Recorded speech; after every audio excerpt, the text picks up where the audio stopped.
Senator Patterson, we're coming back to you or the Coalition. Thanks, Chair. Deputy Commissioner, thank you.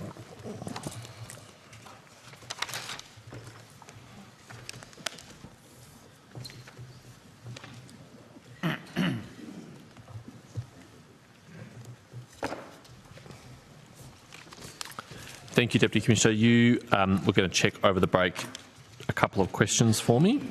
Yes, I was, Senator. So the first one in relation to the Migration Act offences, whether they were curfew, the broken down stats, they were all related to curfew, so breach of curfew. 2 of those were also electronic monitoring device issues, so whether it might have been tampering or flat battery, etc. So there's different reasons. Okay. Thank you. And then in relation to the 4 people who committed offences that were not subject to a curfew, which offences did they commit? Yes. So these are their most recent arrests, and the offences relate to assault, weapons possession, stalking. These are individuals. Yep. The second individual, an outstanding warrant. The third, drug possession, weapon possession, and the fourth, criminal damage. Right. And the 3 not subject to electronic monitoring who committed offences? Yes. Assault, robbery, kidnapping, impersonating a public officer, drug possession, weapon possession, and criminal damage. I'll continue on just with these factual questions, but I just have to pause there and reflect that those are very serious offences that people have been charged with who were not subject to a curfew or electronic monitoring. How is it that people with a propensity to allegedly commit such serious offences were released from their obligations by the government? Well, Senator, of course, the decision makers are independent, so the delegates, and they have to exercise their judgment according to the law and according to the information and facts that are in front of them. And each case is taken on its own individual merits. And, of course, it is an exercise in risk management, reducing risk as far as we possibly can. But, of course, even with the best information available, you can't necessarily always predict future behaviour. The other thing I would say to your question is that the preamble to it is that not all of these offences are at the higher end of the scale. Some are serious offences, I would agree with that, but in terms of the range of offending that we've seen, take for example the sort of 40-odd% of parolees in our country who reoffend within 2 years. The range of offences here, I'd say, are not at the serious end or the minor end. I don't see any sort of correlation that they're all think assault is a serious offences. I just make that point, Senator. But again, coming back to the decision makers. Well, hang on, Commissioner, you don't think assault is a serious offence? All criminal offences are serious according to the law, but on the range of offending and penalties, Senator, on the range of offending and penalties, there are obviously very serious offences at the high end and some offences at the lower end. So we could break down for you what ultimately, when these people are convicted in court, what sentences they get, which would reflect the seriousness of the actual offence. And I've said to you before, a charge in of itself doesn't tell you about the facts behind that particular offence. And even a conviction for a particular offence, you need to look behind the offence, the facts, the comments by judges, and those sorts of things to gauge the seriousness of the actual offence. So just looking at the statute doesn't necessarily give you all the facts. I've got to say, I don't think the victims of these violent crimes would feel that you have to wait until you've got all the necessary facts and these sentences to know whether it's serious or not. I mean, if you're a 73-year-old grandmother and cancer survivor and you get bashed within an inch of your life in your own home, I reckon that's pretty serious. Senator, you're completely misrepresenting my comments to you. I would accept entirely that violent crimes of that nature are abhorrent and serious, but not all of these offences are violent crimes. OK, but some of them are, and I don't know why you're trying to minimise it. I'm sorry? I said some of them are, and I don't know why you're trying to minimise it. I'm not trying to minimise it, I'm just trying to be... Or downplay it, or whatever. The line. I'm trying to describe it down the line, Senator. OK, well, I think they're serious. You said that it was an independent decision made by a delegate. Of course, the Minister has the power under the Act to make these decisions and can choose to delegate it to an officer in the department. In each of these 4 curfew cases and 3 electronic monitoring cases, did the Minister defer that decision-making authority to a delegate? I'd need to take that on notice, Senator, to look at those individual cases. Okay. All right. Look forward to that on notice. I'll continue proceeding with the questions. Can I have a breakdown, please, of where each individual in the NZYQ cohort is currently residing by state and territory and local government area? Yes, Senator. So you have 60 in New South Wales, 43 in Victoria, 22 in Queensland, 20 in Western Australia, less than 10 in South Australia, less than 5 in Australian Capital Territory, and Northern Territory and Tasmania are 0. That is at the 30th of April 2024. Okay, and local government area? I'll take that on notice, Senator. I mean, again, the reason why I wrote 2 weeks in advance is so that you wouldn't need to take it on notice. I've given you the notice in advance. The reason, I think, Senator, is that I've looked at that previously, and you and I have had conversations about privacy. When we start breaking down to local government areas, we'll inevitably, I think, in most local government areas, be talking less than 5.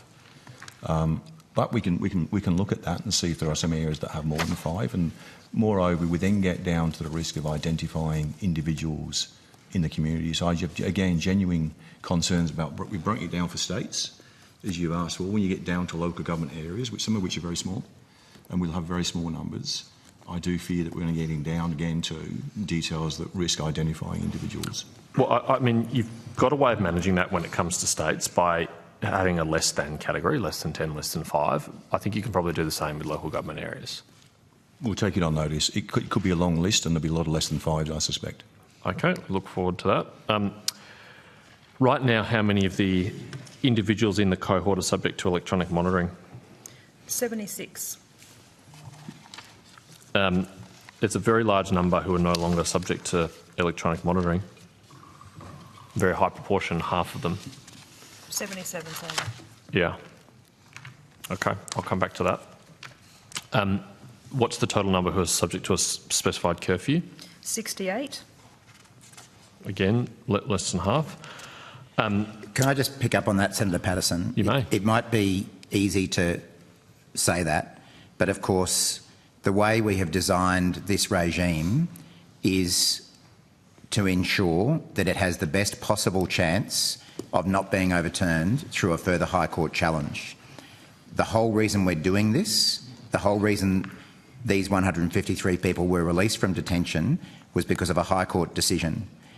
I don't know whether the opposition is trying to say that they would have ignored the High Court decision, that they would have effectively broken the law in not following that decision. And we have set up this regime in a way that best ensures that it doesn't get overturned. We saw example after example when the Coalition was in power and when Mr Dutton was the minister, where laws were passed because they sounded great on the nightly news and they got overturned by the High Court. What we're about is actually keeping Australians safe by having laws that work and can stand up in court. Okay. So we could make you happy and have 153 people with bracelets and be off to the High Court again tomorrow, having the whole thing thrown out. And I don't think that's what Australians want to see. It's not about making me happy, Minister. It's about protecting the community. Absolutely. And we do that by having laws that work and stand up in court. I'm not sure that the public would agree you're doing that right now. Anyway, of the 7 individuals who were in this cohort who were previously convicted of murder and attempted murder, how many of those are subject to electronic monitoring right now? Less than 5, Senator. Right, so there are at least 2 murderers who are not being electronically monitored. That's extraordinary. How on earth can we have former murderers not being electronically monitored in the community? I think it's also, Senator, there's 26 conditions that the BVR holder is subject to. So there's a range of monitoring then that is in place to adhere to those, to ensure there's compliance with those 26 conditions. How many less than 5? Like, are we talking more than 2 murderers who are not being electronically monitored? It's less than 5 for a reason, Senator. We just can't give you that number. What I would say is, of course, and we've been through this before, the decisions are made very judiciously and studiously. We've constructed the Community Protection Board with a range of independent external expertise to assist us in making these decisions. Each case revolves on its own merits, and whilst on its face you can look at an offence and a criminal conviction and assume that they're all the same, behind each is a lot of information about the behaviour of the detainee, about the comments of the judge about the nature of the offence, the facts that sits behind the offence, medical information, offending information, police intelligence. There's a range of information sources that the decision makers use to form the best judgment. To the Minister's point, of course, they have to operate also within the law in terms of these 4 discretionary conditions that are applied, noting that they're all subject to mandatory conditions. Plus, bear in mind that in every state and territory we have teams that are dedicated to ensuring compliance with all of the conditions and linking with state and territory police. So electronic monitoring and curfews, while they're an important tool that the government have given us, they're not a panacea, and they come in combination with a whole range of other conditions. Sure, but Commissioner, a murder is a murder. There would have to be some pretty impressive and powerful extenuating circumstances to justify why a murderer does not need to be monitored in the community. And I think you have an obligation, given the seriousness of these things, to disclose what they are. What factors could you... Sorry, Commissioner, I haven't finished with my question yet. What factors would be sufficiently serious to allow a convicted murderer to not be monitored? What possible reason? So let me start with my obligation. We've said it is less than 5, and we've explained to you why. In terms of the law does not say if you have committed murder and been convicted for murder, you must have electronic monitoring. The law doesn't give us a list of offences or convictions by which we have to apply conditions. The law states that the decision maker has to look at the facts around each person in the round and come up with the best judgment. And they're not compelled by a particular offence that somebody's been convicted of that could be years ago. And my experience, as we talked about, I've been in this for 44 years, there's a big difference between some murders and other murders, historically when they occurred, what the nature of the offending was, and also what the rehabilitation challenges and behaviour of the person How long ago does a murder have to be to no longer be a relevant consideration to wearing an electronic monitoring bracelet? 10 years, 15 years, 20 years? How long ago does it have to be? Well, if you were a decision-making senator, you would take that into account along with a range of other information about during which time the offender has been able to demonstrate whether their behaviour has changed, or in terms of the particular offence itself, is it likely to be repeated? This is not a simple exercise, Senator. Well, I'm happy to accept your advice that it's not simple, but I think you're going to need to be more transparent. If a delegate of the minister is making a decision to allow a former murderer to be free in the community without electronic monitoring after assuring the community that they would be safe because these people would be electronically monitored, I think the justification needs to be made for that. We risk, Senator, and others will assist me in the policy side from the department here, we risk here putting the decision makers under such external pressure and scrutiny that they'll be unable to make decisions. I mean, they have to make the decisions within the parameters of the law independently. Now, if you're saying to me that every decision they make needs to be subjected to public scrutiny, we can have a straw poll, see whether people agree with it or not. Are you seriously suggesting that? I worry about the decision makers, the integrity of the decision makers here and their ability to make decisions independently. Commissioner, no person... Patterson, You've been trying to give you a wind up for a little bit, but I understand you're asking. If you could just ask this last question, then I'll hand over the call. And Commissioner, I know sometimes the questions across the table are rhetoric, but unfortunately you're not here to scrutinise Senator Patterson, although...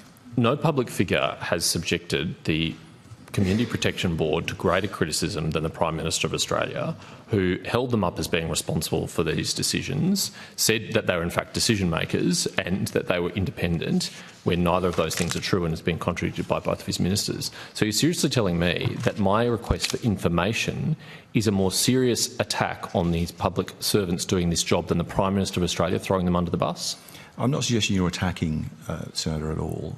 And you're asking a legitimate question, and I'm providing a legitimate answer. And I explained to you that for many years now, for decades even, the Department of Immigration and its predecessors, where it's less than 5, we say it's less than 5, for very good reasons. And that's a precedent been established with this committee for many, many years.